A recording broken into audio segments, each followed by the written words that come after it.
اسی جگہ قرآن کریم میں فرمایا ان الصلاۃ تنہا عن الفحشاء والمنکر ولذکر اللہ اکبر، کہ نماز انسان کو روکتی ہے بے حیائی کے کاموں سے اور منکر برے کاموں سے، برائی سے انسان کو روکتی ہے۔ یہ نماز کا خاصہ ہے۔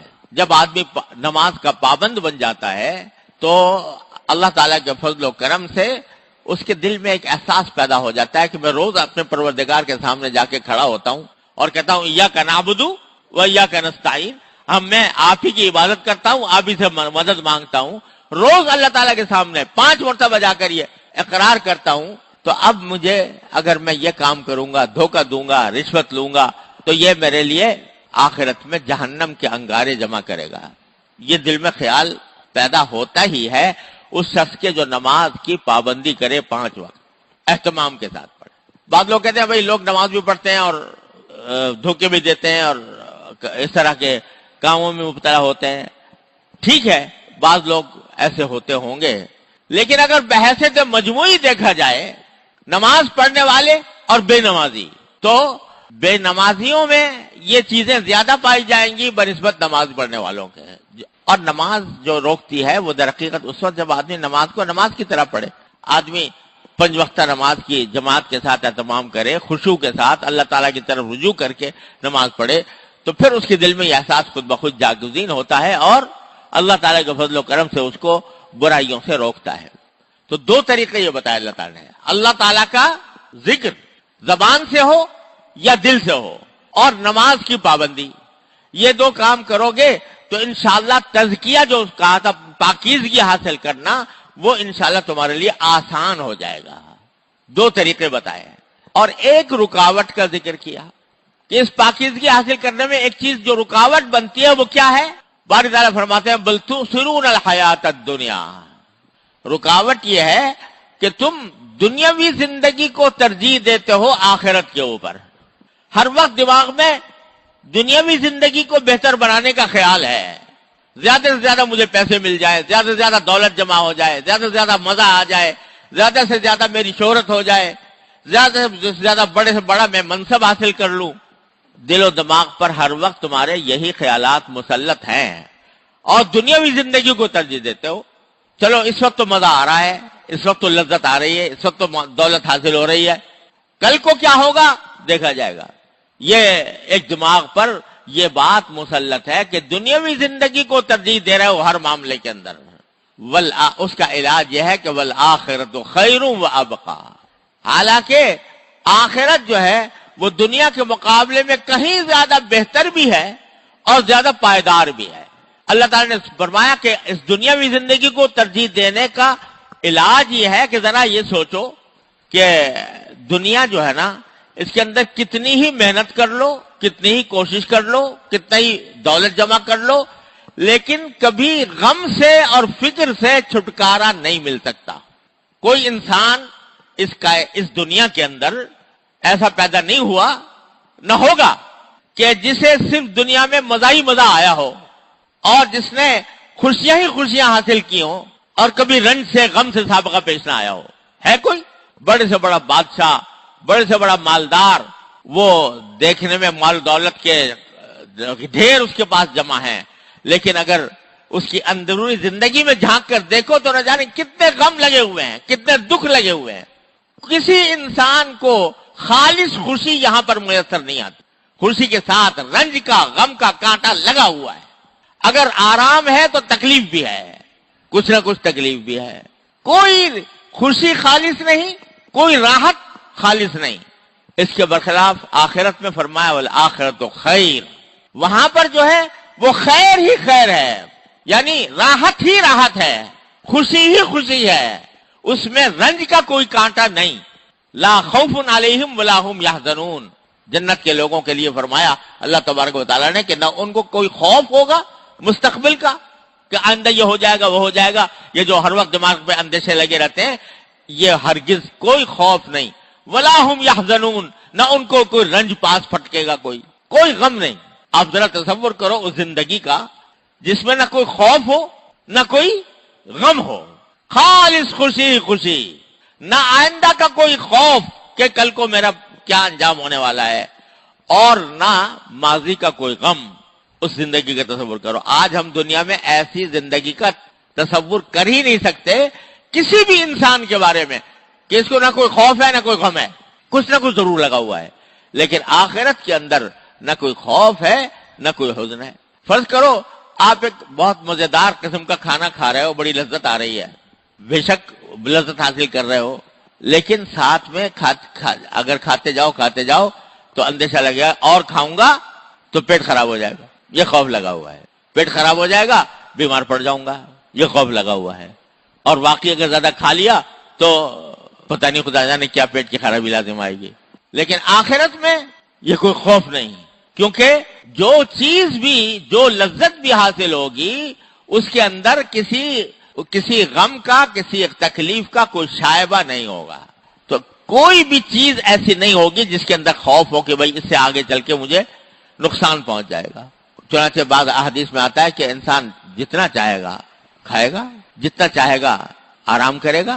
اگر فرض کرو آپ آرام کر رہے ہیں، نیند سو رہے ہو، لذت تو آ رہی ہے، لیکن کھٹکا لگا ہوا ہے، میری آنکھ نہ کھلی، وقت کے اوپر میں دفتر نہیں جا سکوں گا، میں اپنی مزدوری پر نہیں جا سکوں گا، نقصان ہو جائے گا، وہاں کوئی پوچھنے والا نہیں۔ تو خیر ہے ہر لحاظ سے، مکمل خوشی ہے تو مکمل ہے، راحت ہے تو مکمل ہے۔ وَأَبْقَى، اور آخرت کی دوسری صفت یہ ہے کہ وہ کہیں زیادہ پائیدار ہے، باقی رہنے والی ہے۔ دنیا کی کیسی لذت کیوں نہ ہو، کیسی راحت کیوں نہ ہو، فنا ہونے والی ہے، کچھ پتہ نہیں کب فنا ہو جائے، کب ہاتھ سے نکل جائے۔ بڑے سے بڑا دولت مند جو ہے وہ اچانک اس کے اوپر کوئی افتاد آ جائے اور وہ غریب اور فقیر بن کر رہ جائے۔ وہ دولت پائیدار کسی کی نہیں ہے، ہر وقت اندیشہ نکل جائے گی، فنا طاری ہوگی۔ بڑا کڑیل جوان اور بڑا صحت مند، بڑے قوت کے کام کرنے والا، لیکن جو وقت گزرے گا، جو عمر گزرے گی، بڑھاپا آئے گا، اس کی قوت جو ہے کمزوری میں تبدیل ہو جائے گی۔ اسی لیے قرآن کریم نے سورہ اعلیٰ کے شروع میں بتایا کہ ہم نے دیکھو کیسی سرسبز گھاس پیدا کی، سرسبز و شاداب، اور تھوڑے دنوں میں وہ کالا کوڑا بن کر رہ گئی۔ اسی طرح انسان جو ہے وہ خوبصورت ہے، تنومند ہے، طاقتور ہے، کڑیل جوان ہے، لیکن بڑھاپا آ گیا، بڑھاپا آنے کے بعد ساری قوتیں ڈھیر ہو گئی۔ وَمَن نُعَمِّرْهُ نُنَكِّسُ فِي الْخَلْقِ، اس کو ہم آخر میں جا کر ایسا ہو جاتا ہے کہ جیسے قوت کبھی تھی ہی نہیں۔ تو ناپائیدار ہے ہر چیز، بخلاف آخرت کے کہ وہ ہمیشہ پائیدار ہے، کوئی چیز وہاں پر ختم ہونے والی نہیں، فنا ہونے والی نہیں ہے۔ تو اگر انسان جوان ہے تو جوان ہی رہے گا، ہمیشہ جوان رہے گا، بڑھاپا نہیں آئے گا۔ کوئی تندرست ہے تو تندرست ہی رہے گا، کبھی بیماری نہیں آئے گی۔ جو نعمت ہے وہ پائیدار ہے۔ تو ایک طرف وہ زندگی ہے جس میں نہ تو خوشی مکمل نہ راحت مکمل، اور جو خوشی راحت ہے وہ کچھ دنوں میں ڈھل جانے والی، ختم ہو جانے والی، اور ایک وہ زندگی ہے جس کی ہر راحت مکمل اور کبھی ختم نہ ہونے والی، خالدین فیہا۔ تو عقل سے ایک عقل مند آدمی سوچے کہ ان دونوں میں سے اگر مجھے اختیار ملے تو کس کو اختیار کروں، کس کو ترجیح دوں؟ ظاہر ہے کہ آخرت کی زندگی کو ترجیح دینا چاہیے۔ تو اللہ تعالیٰ فرماتے ہیں اس بات کا مراقبہ کیا کرو، سوچا کرو کہ آخرت کی زندگی میں کیا نعمتیں ہیں اور کتنی پائیدار ہیں، کتنی عظیم ہیں دنیا کے مقابلے میں۔ اب یہ دنیا کے چند ٹکے حاصل کرنے کی خاطر تم جھوٹ بول رہے ہو، دھوکہ دے رہے ہو، رشوتیں لے رہے ہو اور حرام کھا رہے ہو، صرف اس لیے کہ تمہاری یہ زندگی جس کا کچھ پتہ نہیں کہ کب ختم ہو جائے۔ آج رشوت لے کر آؤ اور کل کو تمہارا انتقال ہو جائے، آج رشوت لے کر آؤ کل کو گھر میں تمہاری بیماریاں کھڑی ہو جائیں، کچھ پتہ نہیں۔ اور اس کے نتیجے میں وہاں جا کر بجائے راحت کے اللہ بچائے جہنم کے انگارے تمہیں ملے۔ تو تمہاری اصل بیماری، رکاوٹ یہ ہے کہ تُؤْثِرُونَ الْحَيَاةَ الدُّنْيَا، دنیا کی زندگی کو ترجیح دے رہے ہو آخرت کے اوپر، حالانکہ آخرت بہتر بھی ہے اور زیادہ پائیدار بھی ہے۔ اور پھر فرمایا کہ اِنَّ هَذَا لَفِي الصُّحُفِ الْأُولَىٰ، یہ بات ہم آج پہلی بار نہیں کہہ رہے ہیں، ہم شروع سے کہتے چلے آئے ہیں۔ پہلے انبیاء کرام جو آئے ہیں وہ بھی سب کو یہ بتاتے آئے ہیں۔ صحف ابراہیم و موسیٰ، ابراہیم علیہ السلام کے صحیفوں میں بھی، موسیٰ علیہ السلام کے صحیفوں میں بھی ہم نے یہ بات یاد دلائی تھی کہ پاک ہونے کا طریقہ یہ ہے کہ اللہ کو یاد رکھو اللہ تبارک و تعالیٰ کے احکام کی تعمیل کے اندر زندگی گزارو اور آخرت کو ترجیح دو دنیا کے اوپر. یہ بات ہم شروع سے کہتے چلے آ رہے ہیں، مگر تم ہو کہ غفلت میں مبتلا ہو اور دنیا کو ترجیح دے کر آخرت کو بھولے ہوئے ہو. تو یہ ہے سارا مضمون جو اللہ تبارک و تعالیٰ نے ان آیات کے اندر ارشاد فرمایا. اللہ تعالیٰ اس کو ہمارے دلوں میں بسا دے، بٹھا دے، اللہ تعالیٰ کی یاد ہمارے دلوں میں پیدا کر دے. اس کا ایک طریقہ میں عرض کرتا ہوں کہ صبح کو فجر کے بعد روزانہ اللہ تبارک و تعالیٰ کی طرف رجوع کر کے یہ ارادہ بھی کریں اور دعا بھی. یا اللہ میں ارادہ کرتا ہوں کہ آج کی زندگی آپ کی مرضی کے مطابق، آپ کے احکام کے مطابق گزاروں گا، کسی گناہ کا ارتکاب نہیں کروں گا. اور دعا بھی کرو، یا اللہ ارادہ تو کر لیا، اپنی رحمت سے مجھے اپنے فضل و کرم سے اس کے اوپر کامیابی بھی عطا فرما دیجئے اور مجھے بچا لیجئے گناہوں سے. یہ تھوڑی دیر کے لیے دعا کر لو اللہ تبارک و تعالیٰ سے. رات کو جب سونے لگو تو ذرا سا جائزہ لے لو کہ بھئی ساری زندگی میں نے صبح کو ارادہ کیا تھا، کس حد تک میں اس پر قائم رہا. اگر قائم رہا اللہ تعالیٰ کا شکر ادا کریں، اور اگر خدا نہ کرے کہیں بہکے بھٹکے تو اللہ تعالیٰ سے یا اللہ میں نے ارادہ تو کیا تھا مگر پھسل گیا، فلاں جگہ پھسل گیا، فلاں جگہ بہک گیا، اے اللہ اپنے رحمت سے مجھے معاف فرما دیجیے اور آئندہ کے لیے توفیق عطا فرما دیجیے. یہ دو کام کر لو، فجر کے بعد یہ ارادہ اور دعا، اور رات کو سونے سے پہلے اللہ تبارک و تعالیٰ کی بارگاہ میں حاضر ہو کر خود اپنا مراقبہ، محاسبہ، اور اللہ اگر کہیں غلطی ہوئی ہے تو اس سے توبہ، اور پھر آئندہ کے لیے دعا.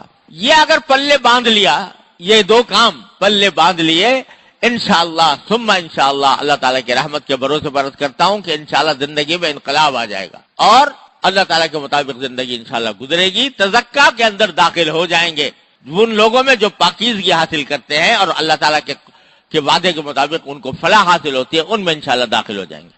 اللہ تعالیٰ اپنے فضل و کرم سے، اپنی رحمت سے مجھے آپ کو سب کو اس کی توفیق عطا فرمائے. وآخر دعوانا الحمدللہ رب